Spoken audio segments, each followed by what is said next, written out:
Амансыздарбы, Супер ТВнын жалпы сүйүктүү көрүүчүлөрү. Аты жөнүм Кадимбек Данияров. Бүгүн Супер ТВ телеканалында маек.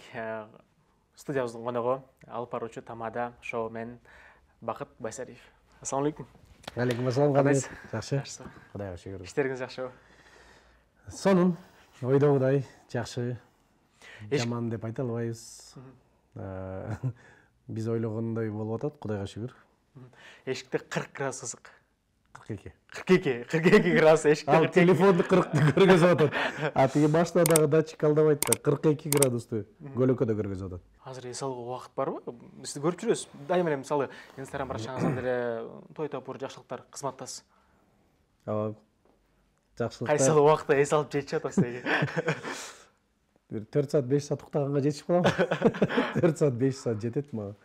Чынын айтканда июнь-июль бул уже сезон башталган болот. Август бир аз баягындай Басаңдап калат. Анан сентябрь, октябрь, ноябрь татырактайт. Декабрга чейин корпоративге чейин кирип барабыз дегендей. Азыр сезон Кудайга шүгүр 30 күн болсо 30 күндүн бири жок дегендей 10-15 бар. 10-15 бар. Той топур жакшылыкта кызматтабыз. Комментарийлер көп болуш керек. Ушу тамадалар, ырчылар жыргап эле жүрөсүңөр дегенчи. Жыргал эле силердики депчи. Жыргал жашоо болсо сакал агарат беле. 40ка жетип жетпей сакал агарды, чач агарды. Мунун баары переживание нервтен да. Ойлонгон үчүн. Ойлонгон, ой жейт, нерв жейт. Элдин жакшылыгы, элдин тою, болуп аткан кызматтың 300 адамды башкарыш керек, жакшынакай деңгээлде алып барыш керек. Анын баарына ответственность болосуң, өзүңдү өзүң бекем кармап, командаң менен иштеп, ошондон улам уже нерв чукара берип, сакал агарып кетти. Мына жыйынтык дейсизби? Мына жыйынтык. Той деп калдык го. Боочу сиз той бердиңиз. Ооба. Уулуңузга, балаңызга. Канча чыгып калды? 4,5. Пандемияда бере турган той болчу. Пандемия болуп бере калдык. Анан 21-жылы дагы бир кырсык болуп калды, атабыздан айрылып калдык. Жайда анан ашын өткөрмөйүн бербейбиз деп 22-жылдын аягына келип калды. Ошентип 23-жылдын ортосунда эле келип калды. Баарыңарга салам. Биздин сүйүктүү тиркемебиз OTV'ге жаңы премьер кинотеатр кошулду. Спойлер, кинолордо эми рекламасы жок көрөт экенбиз. Жаңы онлайн кинотеатрдын аты Премьер. Премьер бул эң сонун сапаттагы эксклюзивдүү сериалдар, фильмдер, мультфильмдер жана түрдүү телешоулорду камтыган онлайн кинотеатр. Баса, анын ичинде баарына жаккан комедиялык шоулор жана стендаттар да бар. Туташуу оңой. Алгач OTV тиркемесин телефонуңузга көчүрүңүз. Андан соң телефонуңуздан жылдызча 785, жылдызча 1 торчо буйрутмасын терип катталыңыз. Ушул бир эле катталуу менен 3 жабдыкта Премьер онлайн кинотеатрын көрө берсеңиз болот. Баса, онун абоненттерине фильмди онлайн көрүүдө мобилдик трафик үчүн акы алынбайт. Жана биринчи жолу туташып жаткандарга алгачкы 7 күн колдонуу акысыз. Азыр катталыңызда мага окшоп жайдын ысык күндөрүндө салкын жерде олтуруп алып, өзүңүздүн сүйүктүү сериалыңызды жардамасыз көрүңүз.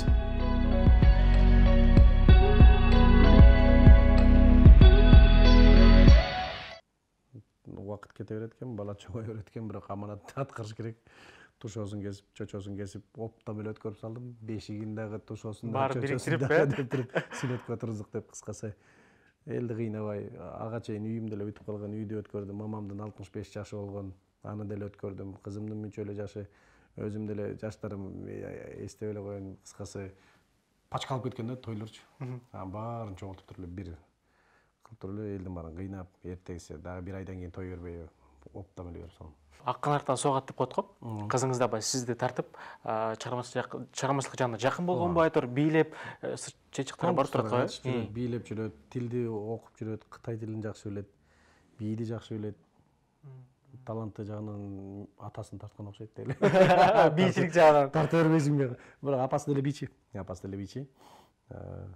Бирок кыймыл аракети меники. Олдоксондо. Мамасы созолодо, чиретла мен муну. Мага окшош. Канча болуп калдыңыз азыр? Азыр 3 бала бар. Ошо эң кичүүсү 4,5-да, эң улуусу 13-тө. Айтып калат го. Кыз киши атасына жакын болот депчи. Сизге жакын болуш керек кызыңыз. Анча мынча айта албаган мага айтып турат. Папа муну кылып бер, папа тигини кылып бер, папа мындай кылалы, папа тигиндей кылалы деп. Мен көбүнчө финансовый жагын көп чечип берем да. Акча керек болот папа дейт да. Ооба, жок акча эмес, iPhone дейт сразу эле. Алып бердим. Эмне кылайын? Айла жок. Кызым деле билет, лишний сурабайт. Анан баягы Кытай тилинде өткөн конкурстан республика боюнча 3-чү орун алды. Ал Кытайды ушунчалык билерин мен ошол жактан билдим да. Кытай тилин окуп атам дечи, анан конкурстарга катышып атам Кытай тилинен деп 3 жолу конкурска катышты, бул финал болчу. Тигинден утуп келип, бул финалга жетип, эми ал финалда жашы эң кичинекей болуп калды да. Өзү 6-класс, 7-ге эми көчүп атат. Бирок тиякта 9-10 класста окугандар уже Кытай тилин бир жок дегенде 4-5 жыл билип калгандар. Эми семечкеде чаат деп айта албайм кызым. Бирок эмоция менен сүйлөп. Деп атса, Таң калып. кадимкидей жаш акты. Сүйүндүм, кубандым. Аябай эметтим. Пап 3-чү место алып калдым деп настроениеси түшүп калды. Момундай республика боюнча сен жарым жыл эле окудуң го сентябрдан баштап. Эчтеке болбойт. Давай кытайскийди күчөтөлү, тетигин баарын запомнила. В следующем году келип туруп өпкөсүн жулабыз. Номерлерин алып кой, келбей койбосун деп табашалап койдум. 3-чү орунга жетип бир майда чүйдө подаркаларды алды. Наушник, колонка, бирдекелерди. Сага эмне алып берейин? Что ты хочешь? Любой нерсеңди айт. За 3-е место я тебе подарю. За твой молодец. Кытай тилин жакшы үйрөнгөн үчүн деп. Не, прям любой его дейт. Мен шекшиден телефон сурайт. Бирок телефону жакшы болчу. Мийлердин акыркысы болчу. Анан любой дейт. Пап, iPhone хочу дейт. Я сразу күлдүм. Хорошо, какой дейсиң? Ну, хотя бы 11-й дейт. Эми 11-й эмне кыласың? Давай жүрү, 13 или 14 таап ал деп. Сумга бардык. Барсам, Кудай жалгап, 13-й жакшысы чыгып калды. Алып берип койдум. Довольныйсың десем. Ну, я бы вообще хотел бы 11 или 12, ну, вообще 13 вообще болуп калды. Баарыма окшош. Ген күчтүү. Монголоидтер, баары тентек дегендей. Тарбияны көргөн, жакшы анча-мынча башка балдар деле көрүп жүрөбүз го. Бирок түтү көз тийбесин балдарым аябай тарбиялуу да. Тарбия жагынан мен аябай сыймыктанам, аша чаппайт. Жок эркелебейт, лишнийди сурабайт. Баардыгы орду менен да. Просто аларды көрүп кез-кезде мен балам деле сурап койсо болмок, тетигиники тим эле жанын чыгарып атат го, меники даже келип сураган да жок. Алып берейинби дейсиң го, уялган. Ооба дейт. Анысы кандай, Кудайга шүгүр баары жакшы. Ошонусунан жазбашсын. Чоңоюп мени бага турган жакшы балдар болсун. Мен да бага атпайм деп элечи. Сонун азыр айтып калдыңыз го, бага мага жакын чындап эле депчи. Кызыңызчы, анан апасынычы, баласы жакынбы? Уулуңуз жакынбы? Ооба. Балдар маминкин сынок го. Бул жашоодо болгон формула окшойт, табигат. Жаратылыш ушундай бизди жаратып койгон окшойт. Балдар апасына, кыздар атасына жакыныраак. Балам анда-санда келтирип мени сурап коет бирденке, пап деп элечи. Кызым прям мадуш эле.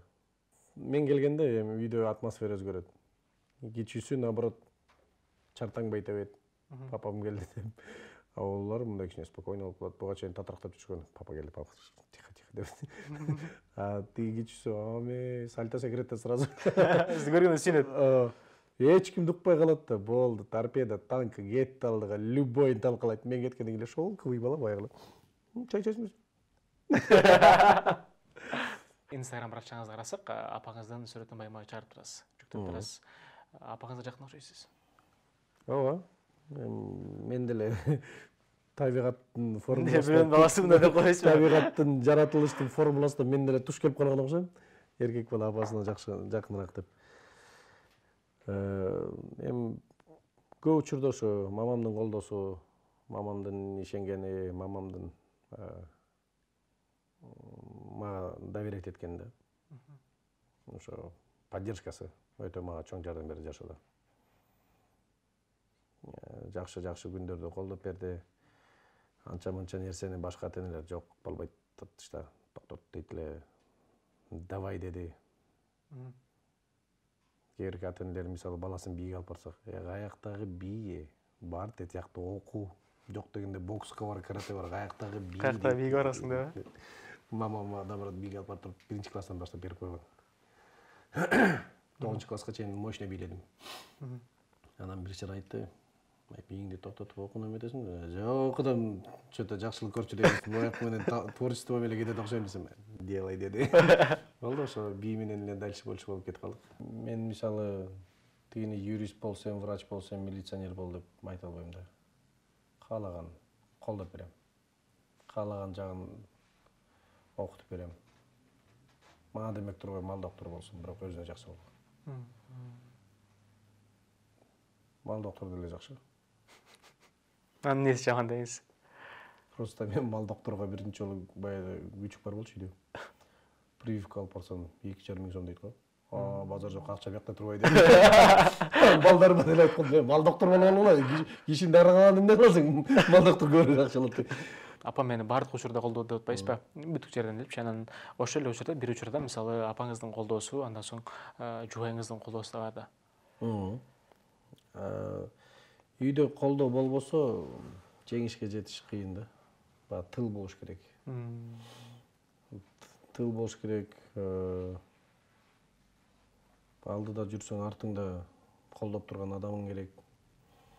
Ай, уй, токто, тигиндей мындай деп тормозить этпей, давай до конца деген адам. Таппей да. Мен сага ишенем, жаза колуңан келет деген адам керек. Же болбосо, андай болбосо да таптакыр унчукпай коюш керек. Болбойт же болот деп айтпайчы. Нейтрально тура алыш керек.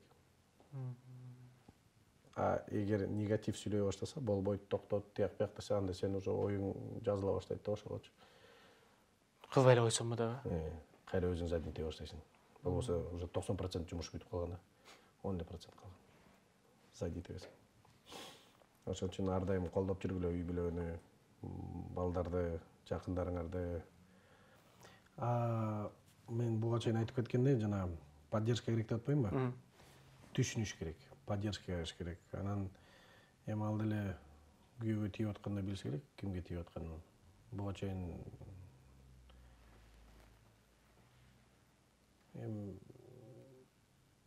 жумушумду деле көргөн артисттер, бийчилер, тойдогу кыздар. То есть кызганыч сезим адамда пайда болуш керек. Бирок айткам, кызганганга повод жок.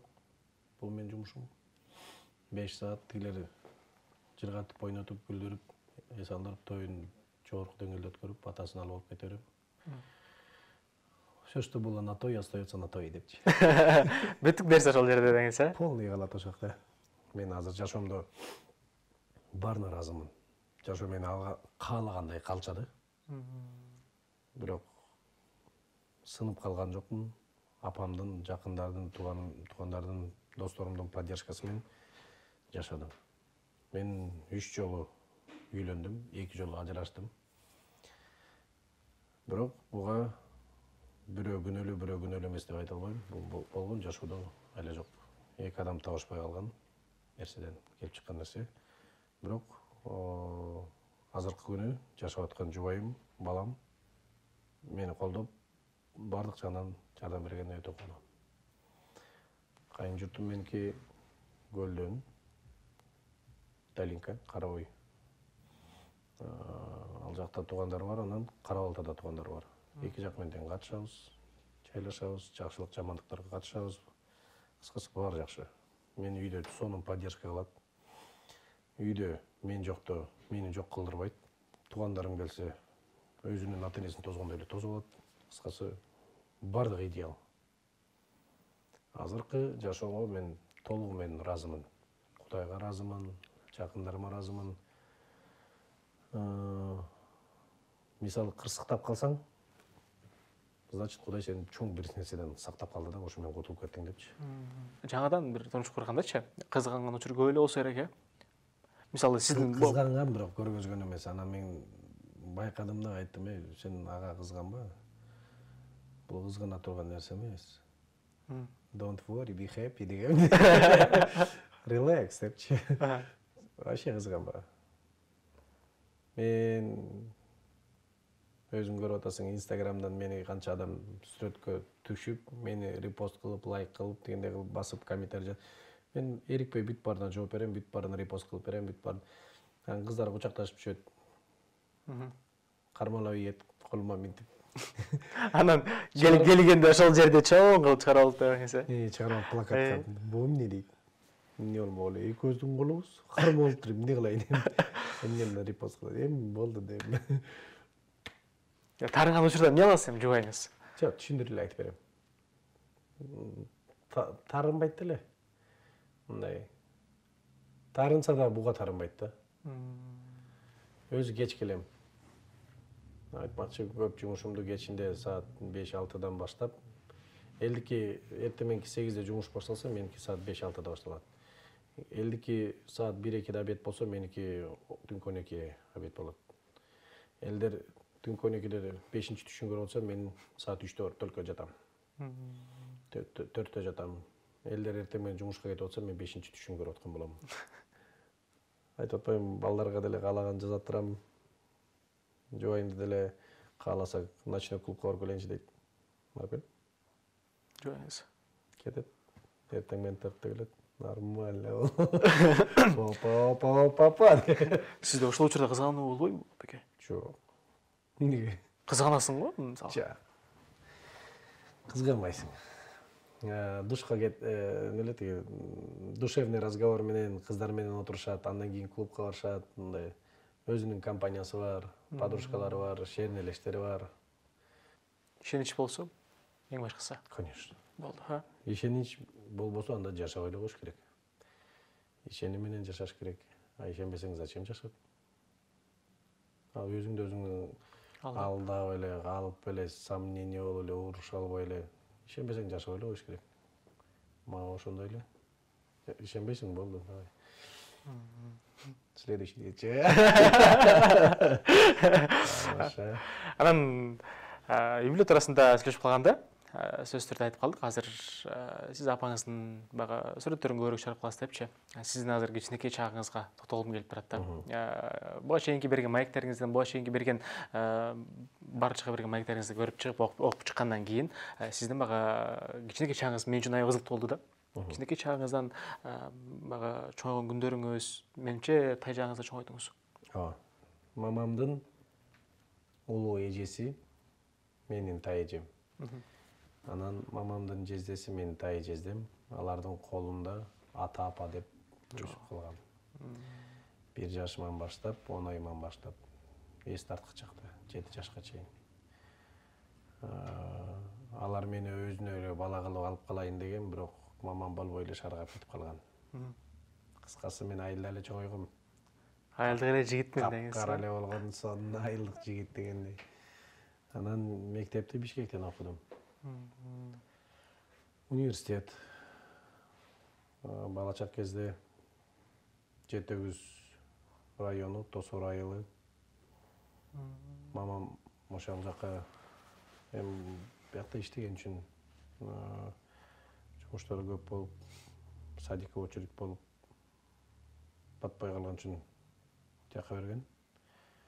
Анан ал жакта садиктин заведующий как раз энем болчу.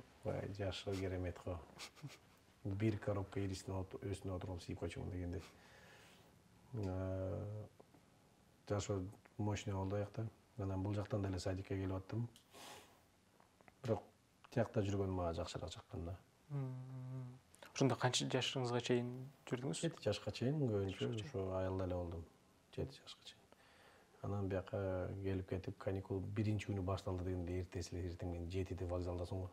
Кеттим деп. 7-де вокзалдасың го. Троллейбус 6-да жүрө баштаса 1-чи троллейбус отуруп кетесиң. Бала чак айылда өттү. Анан мектеп Бишкекте болду. 39-чу мектепте окудум. Ошо 1-чи класска барганда эле бийге да жазылып алгам. Болду, ошо менен бийде башталып кетти да. Мектепти бүткүчөктө Октябрь районунда болгон конкурс фестивальдарга катыштыңыз. Осенний бал, алой ишим таланты, тияк деген баарына Айтпай эле коюнчу дейсизби? Дипломдор пачка болуп кеткен, медаль, седаль, тияктар. Музеев поле чудес деп 39-чу мектепке жарымысын бергем. учурунда ушундай легенда бар болчу деди. Айта берсе, түгөнбөйт. Студенттик кездер сонун болду. Достор азыр дагы эле катышып турасызбы ошондо? Ооба, классташтарым менен катышам, сүйлөшөм. 20 жылдык болду. Чакырып чай берип, мугалимди көрүп, алтын салтын берип, мындай кубандырып. Кыскасы ынтымагыбыз жакшы. Классташтарым менен сүйлөшүп турабыз. Бирөө Америкада, бирөө Россияда, бирөө Алматыда, бирөө Айылда, бирөө Бишкекте, бирөө Кореяда. Кыскасы жашоо бизди жестко чачыратты дегенде. Алдыбыздын балдары, кыздары күйөөгө тийип, балдары үйлөнүп дегендей ошого жетип калды. Аяктары бешиктөөлөрүн берип жаңыдан биринчи бала жыттап атат. Иш, жумуш, карьера деп жүргөндөр. Ошентип арада 20 жылда балдары уже үйлөнүп атса, аял алып турмушка чыгып, акыркыларыбыз бала жыттын эми жыттап атат дегендей. Мен уже нормально дегендей. Атаңызга зоо, эне боорунда булак, бала ортосунда күйүп турган шамчырак депчи. Анан сөздөрдө мисалы балага эненин мээрими өзүнчө го. Эненин берген мээрими балага өзүнчө, ал эми атанын берген мээрими да өзүнчө болот го. Ошол бир мээримди бир сиз алдыңызбы деп атам да. Ооба. Бул жакта Бишкектен мамам жумушта болгон үчүн көп көрүшө албайт белек деп ойлойм да. Апаңыздын 7 жашка чейинчи. А тиякта 24/7 да, ё-моё, жыргалып, демеле атамдын койнуна кирип алчумун да. Төшөккө чуркап барып одеяло жаткан туруп, эки буртун ортосуна кирип туруп, дети келди, турган атат, ата өлтүрөт. Атам анан өлтүрчү да. Мен аякта жиберип болчумун. Азыр айта берсечи, ё-моё, каткыргың келет, уялгың келет дегенде. Атам, энем берди мага, аябай жакшы эле. Өз баласындай кылды. Мен ошол жактын баласымын деп өзүмдү элестетем. Жактык эмесмин, жактыкмын. Анткени ошо эс тартып чоңойгонго чейин тайлардын баласы болуп калдым да. Полностью ошол жактын баласы болуп, ал жакта өзүмдүн үйүм бар. Ата-энем Гүлдө азыр. Атам мага бөлүп берген үлүш жерим бар, 10 сотук эл катары. Апамдын 3 бала, 3 кызы бар эле, аларга жер бөлүп берген да. Атам мага да жер бөлүп берген, бул менин 7-чи балам деп. Атам каза болуп деп калдыңызбы? 40 жашына беребиз депчи. Отчим. Баягы мен атасы жок чоңойгом да. Тияка көлгө кетип калгам. Анан апам жалгыз бияктан өстүрүп атканда, ошо как раз мен мектеп келгенде былтыр мурдагы жыл өтүп кеткен атам чоңойтуп өстүрдү. Эми 30 жыл мени бакты. Тапкандык эмес, баккандык болду. Коронавирустан кийин ден соолугу жакшы болбой, бир жылдай ооруп жүрдү. Анан кете берди. Жашы деле келип калган. Канча жаш болду эле? 46-жылкы болчу, 76-да. Арты кайырлуу болсун. Сизге ыраазычылык, Акбек. Бар болуңуз, аман болуңуз, оорубаңыз. Иштериңизде ар дайым ийгиликтер болсун. Азыр угуп отуруп бир сонун уулдарды, сонун кыздарды тарбиялап аткан учуруңуз экен. Кыздарыңыздын, балдарыңыздын өмүрү узун болсун. Бага айтып аткам, жашыңда калсаң менети караганда көрөсүң дөөлөттү депчи, көрсө бир дөөлөттү көрүп, сонун бир жашаңызчы. Рахмат сизге. Урматтуу Супертонун жалпы көрүүчүлөрү, бүгүн бизде конокто Тамада шоу менен алып баруучу Бакыт Байсериев конокто болду. Барыңыздарга бир жакты деген ишеничтебиз. Бүгүн сонун бир маек кылдык. Аты жөнүм Каниот Данияров. Кайрадан кийинки бир сонун берүүдөн амандашканча бар болуңуздар. Көрүшкөнчө.